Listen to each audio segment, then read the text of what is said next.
University మంచి భవిష్యత్తు కోసం తెలుగు విద్యార్థులు ఇష్టపడే యూనివర్సిటీ. కాల్ 9059052378 9059052379.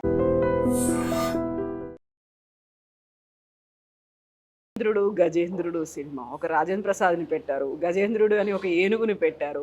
ఏనుగుని కూడా సినిమా మొత్తంగా రన్ చేయడం అనేది అది ఇంకొక రిస్క్ ఛాలెంజింగ్ అనిపించలే? అదే డిస్కషన్స్లో ఏంటంటే కొంచెం డిఫరెంట్ చేయాలని ఫస్ట్ నుంచే మా కోరిక. మేము ముగ్గురం అదే అనుకున్నాము.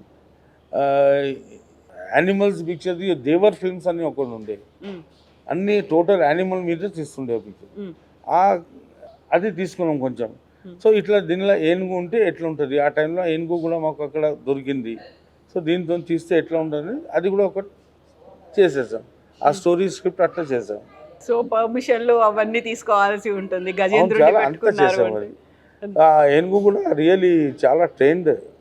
అక్కడ దేవర్ ఫిల్మ్స్ నుంచే తెచ్చాము, మద్రాస్ నుంచి. అక్కడ నుంచి ఇక్కడికి పట్టుకొచ్చి హైదరాబాద్లో జరిగింది అంట. సో అంతా ఇంత చిన్న ఆ టైంలో ఆ ఏనుగు ఏజ్ ఓన్లీ 3-4 years.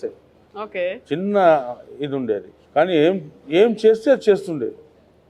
అంటే మన ఇన్సాన్ భాష అర్థమైందని. ఓకే, కాకుండా అక్కడ నుంచి వచ్చింది, మద్రాసు నుంచి వచ్చింది కాబట్టి అక్కడ తమిళ్, బట్ ఇక్కడేమో మీరు తెలుగు మాట్లాడాలి, దాన్ని కమ్యూనికేట్ చేయాలి. ట్రైనర్ వచ్చాడు, ట్రైనర్ ఆయన నేర్పించిండు అంతా. సో మనం ఇట్లా చేస్తే ట్రైనర్ కూడా చెప్తుండే ఇట్లా చేస్తుండే. ఆ దోశ తినేది అది ఎట్లా చేసింది ఆ టైంలో. అవును కదా, ఏదో మనకి లక్కీ లాటరీలో ఇంకోటి ఏదో గిఫ్ట్ వస్తుంది, కార్ వస్తుంది, బండి వస్తుంది అంటే కాదు, గజేంద్రుడు వచ్చాడు అంటే. సో అందులో నీట్ కామెడీ ప్రతి దాంట్లోనూ కూడా. ఇప్పుడు మాయలోడు కావచ్చు, కొబ్బరి బొండం కావచ్చు, ఎక్కడ వల్గారిటీ అనేది లేకుండా. లేదండి, ఏ ఫిల్మ్లో మేము ఎప్పుడు అనుకోలేదు వల్గారిటీ ఏముండదు. Bus only comedy, family. అంటే మా టైంలో ఆ టైంలో ఏంటంటే 2 years బాయ్ నుంచి 70 years అందరు కలిసి ఒక్కటేసారి అందరు చూడాలి. ఇప్పుడు ఎట్లా అయిందంటే జనరలీ ఒక ఫాదర్ సన్ కూడా పిక్చర్ చూడాలంటే కొంచెం ఇది అవుతుంది. ఆ టైంలో అట్లా అనుకొని మేము స్టార్ట్ చేస్తాం. అంతా ఫ్యామిలీ కలిసి కూర్చొని చూడాలి అంటే అలాంటి అట్లా మూవీస్ చేస్తేనే చూస్తారు, లేకుంటే లేదు. ఇప్పుడు అలాంటి పరిస్థితి లేదు కదా. ఇక మనం ఏం చేస్తాం దానికి, ఇక పరిస్థితి అంతా మారుస్తుంది. ఇప్పుడు వచ్చిన జనరేషన్ థాట్ వేరేగా అయిపోయింది. ఇంత ముందు ఎట్లా ఉండే ఓల్డ్ ఏజెస్లా, ఇప్పుడు మా ఏజ్లో ఉంది. ఈవెన్ 19-20 ఉంది.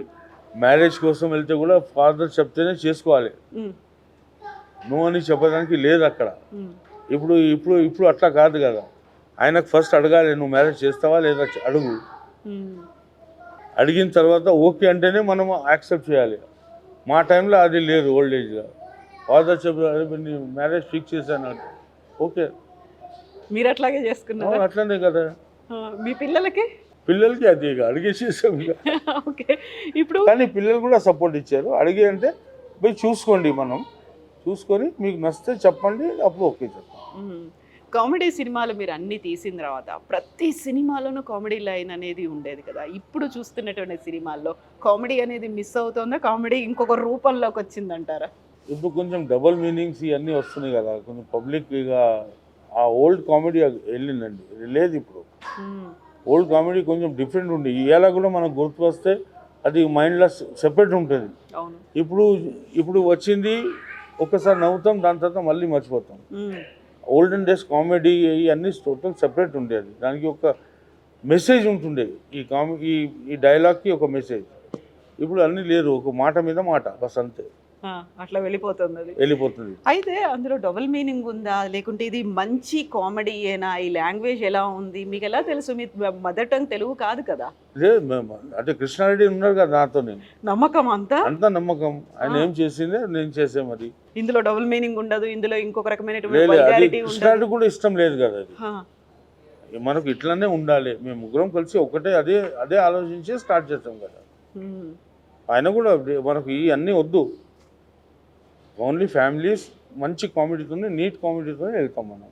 ఓకే, ఆ హిసాబ్తోనే వెళ్ళాం. ఎప్పుడు మాకు అది రాలేదు, ఇది ఉండాలి డబుల్.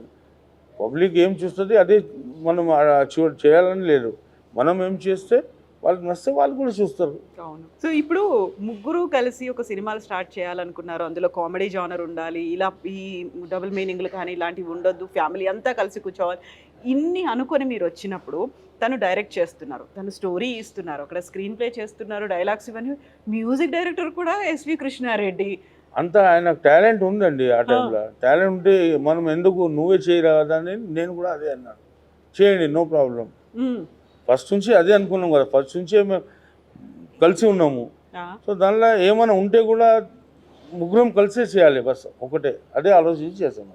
సో దాని మీద కూడా నమ్మకం ఉంది మీకు ఎస్వి కృష్ణారెడ్డి టోటల్ గారి టోటల్ music మీద? మేము ఇద్దరం చెప్తాను కదా, ఆయన టాలెంట్ మీద నాకు చాలా భరోసా ఉండే, దానికోసం మేము అందరం కలిసి అదే చేసాము. ఇన్నిటితో పాటుగా ఆయన హీరోగా కూడా యాక్ట్ చేశారు ఉగాది అనే సినిమా. అది ఆయన కోరిక ఉండే పోయి ఒక ఫస్ట్ నుంచి ఆయన ఫీల్డ్ వచ్చినప్పుడు కిరాతకుడు దానిలో ఒక చిన్న వేషం వేశాడు. అవును, ఓ హీరోగా చేయాలంటే చెయ్యి అని చెప్పాను నేను కూడా, నో ప్రాబ్లం. మనమే ప్రొడ్యూస్ చేద్దాం, మనమే మన మనిషి ఫిల్మ్లానే చేస్తాం, నో ప్రాబ్లం. చేసాం మేము, నో ప్రాబ్లం. కాకపోతే ఇన్ని చేసిన తర్వాత ఇంకొక హీరోతో చేయొచ్చు కదా, దీనికి మీరేనా హీరో, అలాంటిది థాట్ దేని రాలేదు అసలు? ఆయనకు ఒక ఆలోచన వచ్చింది, ఆయనకు ఉగాది అనే సినిమా ఆయనే హీరోగా ఆయన యాక్ట్ చేయాలి అనేది. అప్పటికే ఇన్ని రోల్స్ ప్లే చేశారు ఆయన, డైరెక్టర్ దగ్గర నుంచి మ్యూజిక్ డైరెక్టర్, స్క్రీన్ ప్లే. అట్లా మాకు ఏం రాలేదండి, బస్ ఒక్కటొకటి చేస్తా పోయినాము. ఆయన హీరోగా మనం చేస్తాం, ఓకే చేయండి నో ప్రాబ్లం. నేను ఎప్పుడు నో అని కృష్ణారెడ్డికి నేను ఎప్పుడు నో అని ఏ మాట మీద చెప్పలేదు నేను. ఓకే, ఆయన music okay done, direction okay done, bus అందరం కలిసి చేయాలి. ఆ సక్సెస్ దొరికింది మాకు. ఆ తర్వాత ఎందుకు మళ్ళీ ఇప్పుడు అదే కాంబినేషన్ అనేది కంటిన్యూ అవ్వలేదు? అట్లా ఏం లేదు. దాని తర్వాత ఇక నేను కొంచెం ఫిలిం వేరే బిజినెస్ కోసం నేను బయటికి వచ్చాను. మళ్ళీ నా సన్ కూడా ఈ దానిలో వచ్చారు. సో మేము సెపరేట్గా అది కూడా ఒక 5-6 years తర్వాత స్టార్ట్ చేసాం. ఫస్ట్ 97 వరకు మేము ఇద్దరం కలిసే ఉన్నాం. దాని తర్వాత నేను బయటికి వచ్చేసాను. మనీషా ఫిల్మ్ ఇప్పుడు అయిపోయిన 10 films. ఇక నాకు కొంచెం వేరే బిజినెస్ ఉంది అని నేను బయటికి వచ్చేసాను. మీకు ఎప్పుడు అనిపించలేదా మీరు కూడా సినిమాలో ఒక రోల్ చేయాలి, ఎక్కడైనా చిన్న చిన్న రోల్స్? అది కృష్ణారెడ్డి సెంటిమెంట్ గా చేశాను కదా, అన్ని మూవీస్ లో ఉన్నాను కదా, కానీ ఫుల్ ఫ్లెడ్జ్డ్ గానే. నాకు అంత యాక్టింగ్ లో అంత లేదు కదా. ఏదో చిన్న రోల్ అంటే ఎక్కడో కూర్చోవడం, ఏదో కృష్ణారెడ్డికి సెంటిమెంట్ ఉండే, ఏదో సంథింగ్ ఇక్కడ కనిపించాలి, మీరు ఉండాలి అంతే. నేను ఆ రోల్ నుంచి చేసేసాను. అంటే కృష్ణారెడ్డి గారికి ఒక హీరోగా చేయాలన్నట్టుగా మీకు కూడా ఒక క్యారెక్టర్ ఒకటి ఏదో? లేదు అట్లా ఎప్పుడు రాలేదండి. నేను యాక్టింగ్ చేయాలని నా మనసులో ఎప్పుడు రాలేదు. అట్లా ఉంటే నేను కూడా చేస్తుండే, కానీ యాక్టింగ్ ఫ్లెడ్జ్గా క్యారెక్టర్ చేయాలని లేదు. ఆ క్యారెక్టర్ ఓన్లీ బస్ కనిపించాలని ఆ రోల్సే చేశాను. బీయింగ్ ఏ మార్వాడి ఒక ప్లస్ ఏంటంటే అన్ని ఫిల్మ్స్ ఏమైందంటే ఆ టైంలో ఏ ఫిల్మ్లో యాక్ట్ చేస్తే ఒక సెంటిమెంట్, అది ఏ ఫిల్మ్లో ఇట్లా కనిపిస్తే అది హిట్ అయిపోతుంది. సో ఇట్లా నాకు బయట పిక్చర్స్ కూడా వచ్చినాయి. సో బయట పిక్చర్స్ కూడా నాకు చేశాను నేను, అవి కూడా హిట్ అయినాయి. నేను మాంగళ్యం అనే పవిత్ర బంధం, జయ బజరంగ్ బలి, ఇట్లా అది వాళ్ళు వచ్చి అది చేయమంటే చేసేసారు. ప్రతిదీ చిన్న చిన్న రోల్, చిన్న జస్ట్ 1 minute రోల్, అలా ఇలా కనిపించి అలా కనిపించి వెళ్ళిపోవాలి బస్. పెద్ద డైలాగ్స్ ఉండవు, ఏమి ఉండదు. ఎందుకంటే తెలుగు కొంచెం ప్రొనౌన్సియేషన్ ప్రాబ్లం వస్తుంది కదా, సో వాళ్ళకి ఎందుకు ప్రాబ్లం రాకూడదని ఇట్లా చేశాను. ఇన్ని ఒక నార్త్ ఇండియన్, మీరు మార్వాడి తెలుగు సినిమాలే తీశారు, మనీషా ఫిల్మ్స్ అని పెట్టుకుని అన్ని తెలుగు సినిమాలే, హిందీలో తీయాలి అనే ఆలోచన ఎందుకు రాలేదు? వచ్చిందండి, అది కూడా ఆలోచించిన, కానీ ఆ టైంలో బడ్జెట్ ఇవన్నీ మళ్ళీ అక్కడ టచ్ లేదు, ఎవరు ఎట్లా చేస్తారు ఏమో, ఇక అక్కడ వెళ్ళలేదు. ఇక్కడే మనకు సక్సెస్ దొరికింది, అక్కడ ఎందుకు వెళ్ళాలి? మళ్ళీ ఇదే ముగ్గురు కాంబినేషనే హిందీలో కూడా ట్రై చేద్దామని అనుకోలేదు అసలు? ఇప్పుడు అనుకున్నాము, కానీ అది కలిసి రాలేదు. అది ఎవరితో చేయాలి, ఏం చేయాలి, బడ్జెట్ ఎక్కువ అవుతుంది, ఈయనతో చేస్తే ఇంత. ఆ టైంలో హిందీ చాలా బడ్జెట్ ఫిల్మ్స్ వచ్చినాయి కదా, సో ఆ బడ్జెట్ మాకు ఇది చేయలేదు. అనుకున్నాం చాలా స్టోరీస్, ఈవెన్ శుభలగ్నం హిందీలో చేయాలని చాలా ఉండేది.